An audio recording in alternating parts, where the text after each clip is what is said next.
The reports in the Observer are that Taker and Heidenreich matches on the house shows were, as they said, quote unquote, really bad. Now I know that. Okay, I'm sorry, man. I got to take exception. Another example of being completely wrong. Oh, really? Those matches stunk to high heaven. They weren't really bad. They were awful. Well, they were worse than awful. They were. I mean, if you saw that, it would take you weeks to get that stink out of your clothes. Like 4 years ago, though, you did get to see Heidenreich wrestle. Maybe 4 years. But Alabama Doink. I mean, Alabama Doink and Heidenreich had a 5-star classic. The Golden Corral. So, serious business. I see. Come on in, folks. We got a chocolate fountain in Alabama Doink. Did you ever dip Alabama Doink into the chocolate fountain? I think by the time you and I saw that, he had passed away. R.I.P. Someone who probably wanted you to pass away at the time, though, the Undertaker. I know occasionally, he will see you and voice frustration with, you had me wrestle Giant Gonzalez at WrestleMania, but Heidenreich, this frozen soldier gimmick, whatever he is, this is, and the bell rang, as you like to say, top 5 worst. I would publicly like to say to the Undertaker, I'm sorry.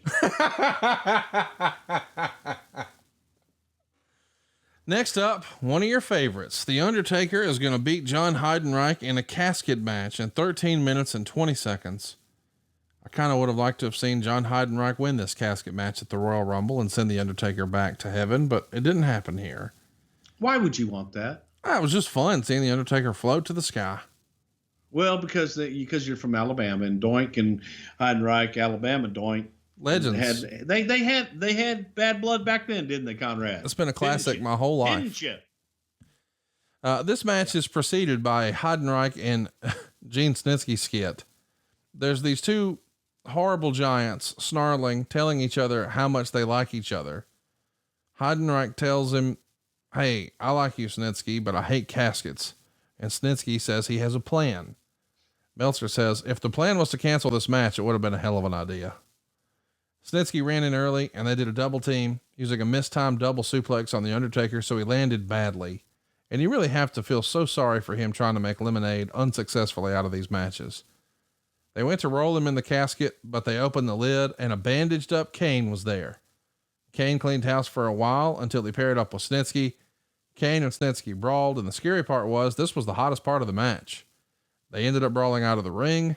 It was your typical casket match, except worse from here.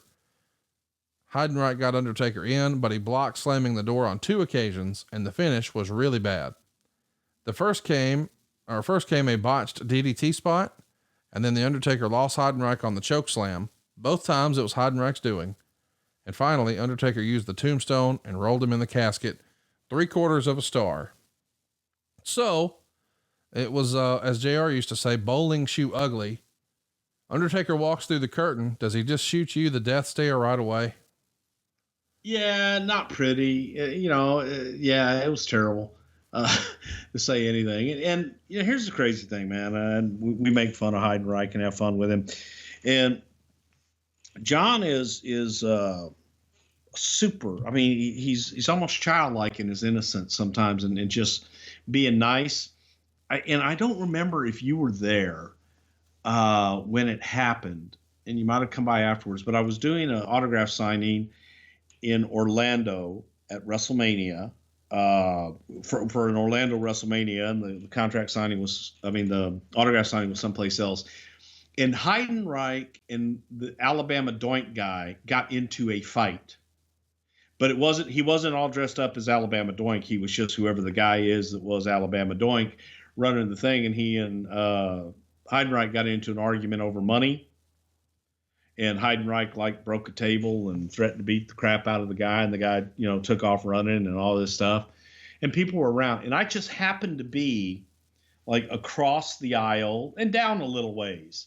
And as John came down and he saw me sitting there, and he stops cold, like he looks like he's ready to kill someone. And he probably was if he could have got his hands on the guy that portrayed the Alabama Doink. And he just stops and looks at me and goes, "Oh, hey, Bruce. Hey, man, how you doing? I'm so sorry you had to see that. This fucking guy stole money from me and promised me X amount of money. When I asked him for my money, he told me he didn't have it. I said, well, you better get it." And he starts getting all worked up again. And then he just puts his shoulders down and goes, "Man, I'm so sorry you had to see that." And like throws his hands up in the air like, "Oh, damn it." And then just walked off into the crowd and disappeared. And I didn't see him for the rest of the time. And that's, John just is kind of a very innocent, very nice soul, but a little crazy. Hey, it's Conrad Thompson. Thanks for checking out the podcast here on YouTube.